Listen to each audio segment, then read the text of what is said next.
Morning class.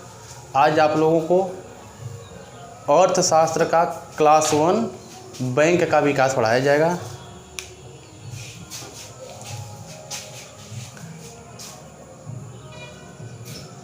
Bank का विकास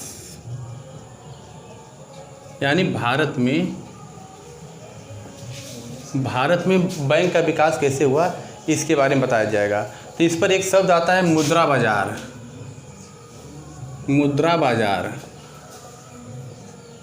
मुद्रा बाजार से तात्पर्य जहाँ पर अल्प अवधि के लिए वित्तीय लेन देन होता है। जहाँ पर अल्प अवधि के लिए वित्तीय लेन देन किया जाता है उसको मुद्रा बाजार कहा जाता है। ठीक, आगे आइए। अब मुद्रा बाजार को वित्तीय लेन जब होता है तो ये दो प्रकार से होता है। एक संगठित क्षेत्र और एक होता है असंगठित क्षेत्र। तो असंगठित क्षेत्र में आएंगे साहूकार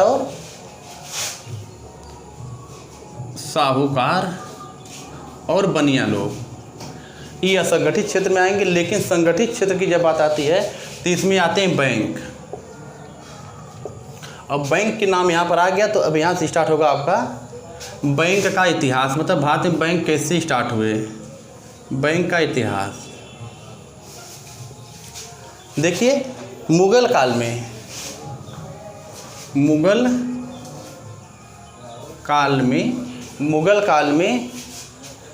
काल में साहूकार और बनिया लोग बैंक का काम करते थे।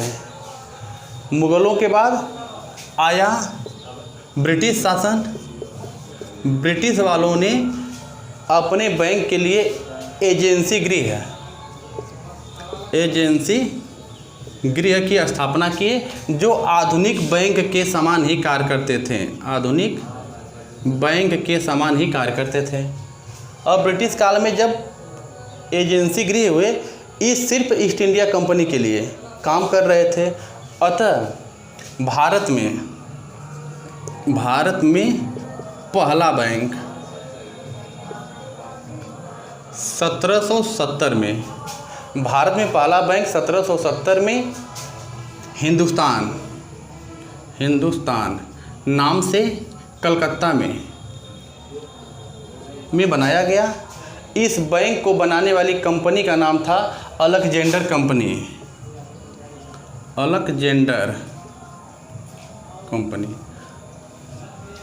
लेकिन यह बैंक सफल नहीं हुआ। कुछ ही दिन बाद बैंक असफल हो गया।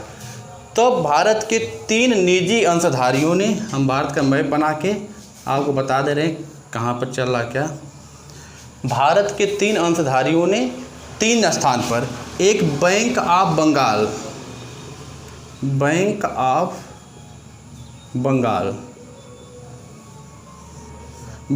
ऑफ मुंबई और बैंक ऑफ मद्रास।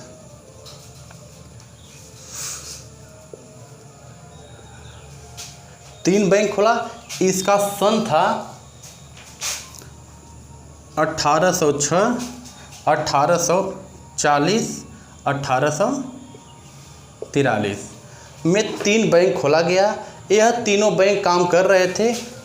1921 में तीनों बैंक को एक कर दिया गया 1921 में, और तीनों बैंक को एक करके नाम दिया गया इंपीरियल बैंक। यह 1921 से 1955 तक काम करता गया। 1955 में इसका नाम बदलकर SBI यानी स्टेट बैंक ऑफ इंडिया कर दिया गया। यहाँ तक ये SBI काम चल रहा था। अब इसके बाद आइए, भारत में बैंक का विकास होना शुरू हो गया। बैंक हो गए। 1934 में RBI एक्ट आया। 1935 में RBI का गठन कर दिया गया। अब ये RBI गठित हो गया। 1949 में RBI का राष्ट्रीयकरण कर दिया गया। अब आरबीआई बैंकों का बैंक महाबैंक हो गया। ठीक, अब इधर हम आपको बता रहे हैं आरबीआई का गठन हो गया। इसके बाद 1894 में, हाँ थोड़ा सा आरबीआई में देख लीजिए, आरबीआई का जब गठन कर दिया गया था तो इसका प्रारंभ में मुख्यालय कलकत्ता था। मुख्यालय कलकत्ता था। जब आरबीआई गठन किया गया तो इसका प्रारंभ में मुख्यालय कलकत्ता था। 1937 में इसका मुख्यालय मुंबई कर दिया गया। तब से मुंबई में इसका मुख्यालय है। 1894 में एक बैंक बना पीएनबी यानी पंजाब नेशनल बैंक। यह 1894 में बना लाला लाजपत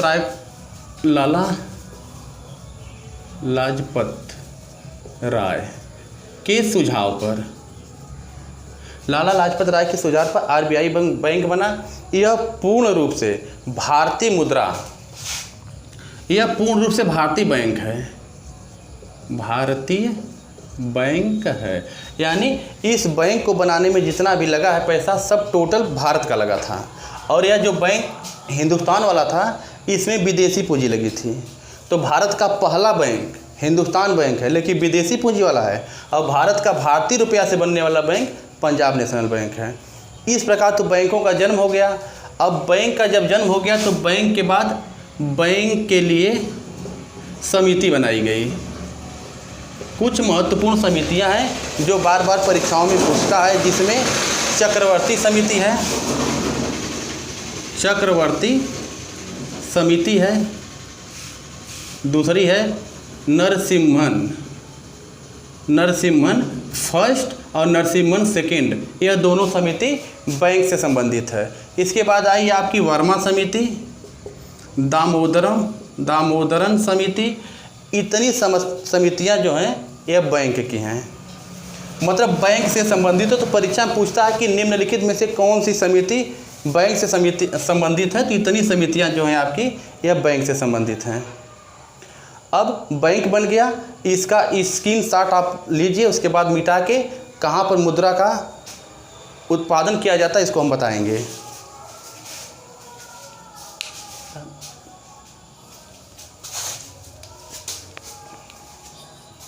हाँ आइए,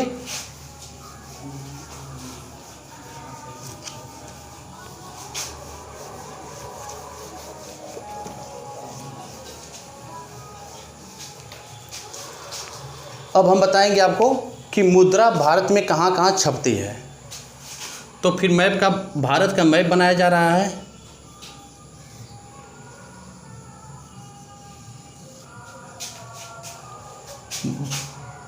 बम्बई में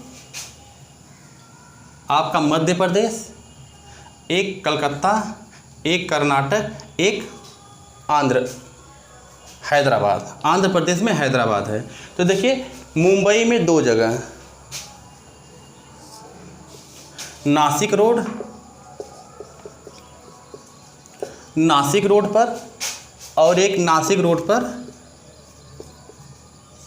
दो जगह होता है। तो नासिक रोड पर एक जगह क्या होता है, छपाई की जाती है, जिसमें पोस्टल आर्डर, डाक टिकट, पासपोर्ट, बैंकों के चेक इत्यादि की यहाँ पर छपाई की जाती है। और जो मुंबई में दूसरा स्थान है, यहाँ पर आरबीआई क्या करती है, नोट की छपाई करती है। यहाँ नोट छपती है, नोटों की छपाई होती है। तो मुंबई में दो स्थान याद रखना है, एक नासिक रोड पर जहाँ पर पोस्टर आर्डर, डाक टिकट इत्यादि की छपाई होती है, और एक स्थान है जहाँ पर आपकी नोट छपाई होती है। अब देखिए मध्य प्रदेश में भी दो स्थानों को याद रखना है। एक का नाम है होशंगाबाद।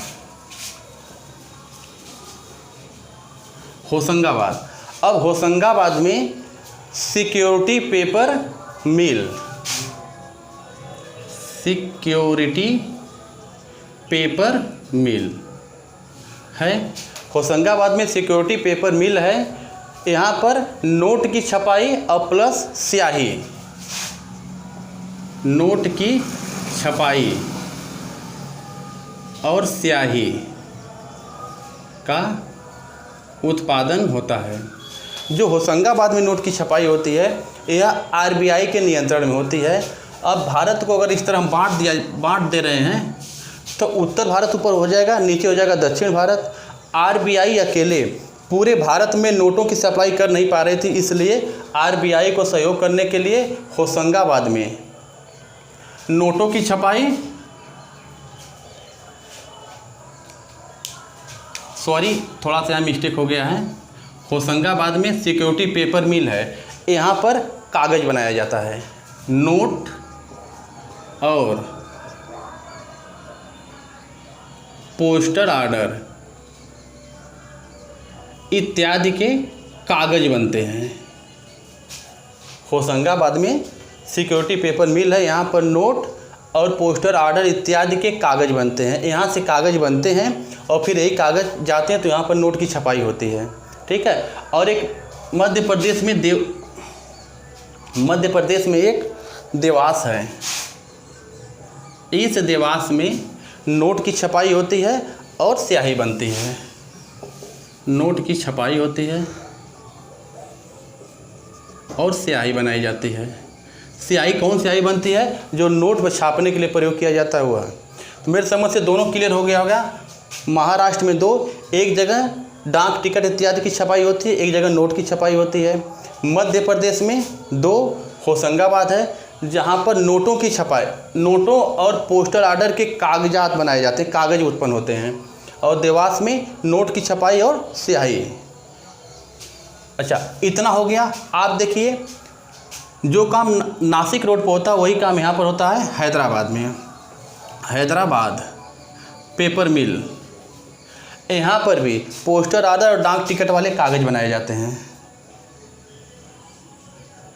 कागज़ पर छपाई, मतलब हैदराबाद में भी पोस्टर आर्डर डाक टिकट इत्यादि की छपाई होती है।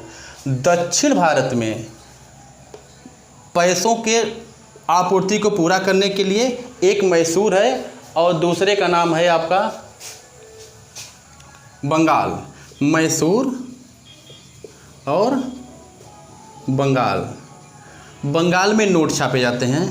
इनका नेतृत्व भी कौन करता है? आरबीआई करता है। तो भारत में ये नोट की छपाई होती है।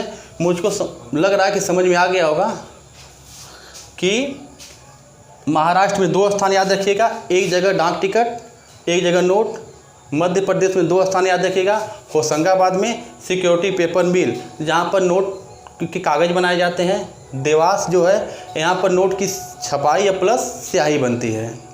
दक्षिण भारत में सप्लाई करने के लिए कर्नाटक और बंगाल में नोट की छपाई होती है। हैदराबाद में पेपर की छपाई होती है जिसमें आपका पोस्टर आर्डर और डाक टिकट इत्यादि हैं।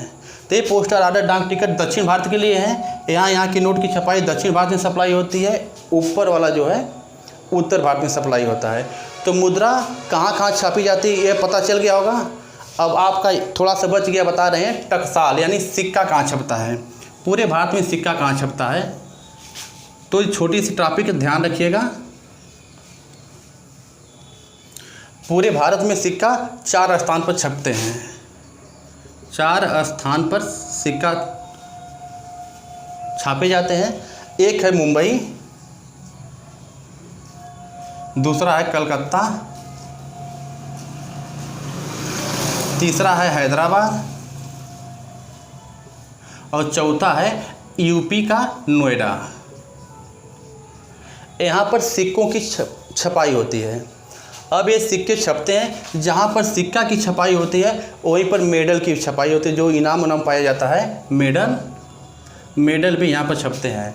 अब सवाल 1 रुपया के सिक्का से बहुत ज़्यादा क्वेश्चन पूछता है कि 1 रुपया के नोट पर किसका हस्ताक्षर होता है, तो वित्त सचिव का होता है। 1 रुपया के नोट पर वित्त सचिव का हस्ताक्षर होता है। 1 रुपया के नोट पर क्या लिखा रहता है? तो भारत सरकार लिखा रहता है। 1 रुपया के नोट का उत्पादन भारत सरकार करती है, यानी वित्त सचिवालय, वित्त मंत्रालय करता है, लेकिन आरबीआई इसको एजेंट के रूप में चलाती है। आरबीआई एजेंट के रूप में चलाती है। अच्छा, मन में आ रहा होगा कि 1 रुपया के नोट कब से भारत सरकार के जिम्मे दिया गया था? तो 1 रुपया के नोट 1906 में कह दिया गया था कि वित्त मंत्रालय इसकी छपाई करेगा। वित्त मंत्रालय को यह अधिकार है कि 1000 रुपया तक का सिक्का छाप सकता है, उससे ज़्यादा का नहीं। तो 1000 रुपया तक का सिक्का वित्त मंत्रालय छाप सकता है। बात समझ में आ गई होगी। और इसका जो शेष भाग है अगली वीडियो में मिलेंगे आपके साथ, ठीक।